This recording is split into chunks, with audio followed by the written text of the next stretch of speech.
இறைவன் ஏற்கனவே தூதர்கிட்ட பேசியிருக்கான். ஆபிரகாம் மூலமா, நோவா, மோசே, இயேசு கிறிஸ்து மூலமா பேசியிருக்கான். இப்ப முகமது மூலமா இறைவன் நம்ம கிட்ட பேசுறாங்கறத மட்டும் ஏன் ஏத்துக்க மாட்டேங்கிறீங்க? அந்த பெயர்களை உங்களுக்கு சொல்லிக் கொடுத்தது யாரு? எல்லாமே திருக்குறான்ல இருக்கு. அனாதையான அந்த முகமது ஆடுகளை மேய்ச்சிக்கிட்டு இருந்த ஒரு சாதாரணமான ஆளு. இயேசு கிறிஸ்து கூட தச்சு வேலை தான் செஞ்சுக்கிட்டு இருந்தாரு. இயேசு சொன்னதும் உங்க முகமது சொன்ன கருத்துக்களும் ஒரே விளக்குல இருந்து வர இரு ஒளிக்கீற்று மாதிரி இருக்கு. அவங்க போய் சொல்றாங்க, கிறிஸ்துவ அவங்க எதிர்க்கிறாங்க. நீங்க பிதா, சுதன், பரிசுத்த ஆவின்னு 3 ஆண்டவர்களை வணங்குறதா அவங்க சொல்லிட்டு இருக்காங்க. இயேசு கிறிஸ்துவ பத்தி என்ன சொல்றீங்க? ஆண்டவருக்கு மகன் இருக்க முடியாதுன்னு அவங்க சொல்றாங்க. இயேசு ஆண்டவரோட மகன் இல்லையா? இயேசுவ பத்தி நீங்க என்ன நினைக்கிறீங்க?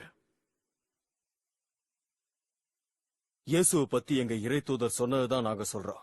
மரியம் என்ற கன்னிப்பெண்ணின் கருப்பைக்குள் ஊதியதாகவும் இறை தூதரான இயேசுவை கர்ப்பம் தரித்ததாகவும் எங்கள் தூதர் கூறுகிறார். பாத்தீங்களா, இறைவனோட மகன் அவரை ஒத்துக்க மாட்டாங்க. முகமதோட அற்புதமான உங்க குரான் இயேசு கிறிஸ்துவ பத்தி என்ன சொல்லுதுன்னு தெளிவா சொல்லுங்க. திருக்குறான்ல இருக்கிறத அப்படியே சொல்றேன். என் பக்கத்துல வாங்க.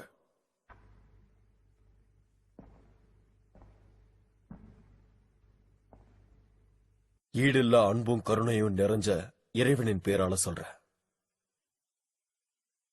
திருக்குறான்ல இருக்கிற மரியமின் வரலாற்று சொல்றேன். குடும்பத்தை விட்டு கிழக்கு திசையில இருக்கிற ஒரு அறைக்கு சென்றார்.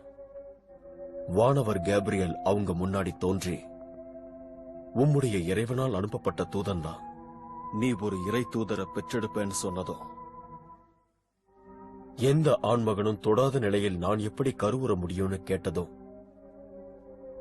அதை கேட்ட வானவர், அது அவ்வாறே நடக்கும் என்று வானவர் சொன்னார். அவர் மனிதர்களுக்கு ஒரு அத்தாட்சியாகவும் ஒரு அருளாளனாகவும் இறை தூதர் பிறப்பார். இந்த நிகழ்வுகள் எல்லாம் தீர்மானிக்கப்பட்ட விஷயம். இது எல்லாமே திருக்குறான்ல இருக்கு.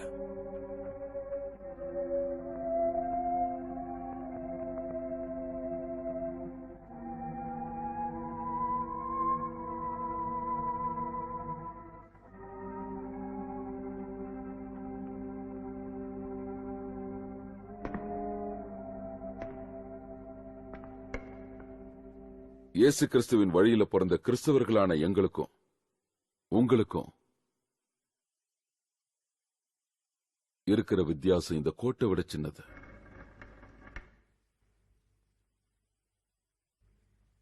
மலையளவு தங்கத்தை கொடுத்தாலும் இவங்களை உங்ககிட்ட ஒப்படைக்க மாட்டேன்.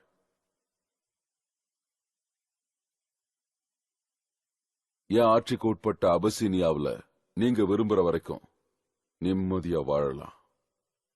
உங்க நாட்டுக்கு திரும்பும்போது இறைவனுடைய ஆசீர்வாதம் நிச்சயம் உங்களுக்கு கிடைக்கும்.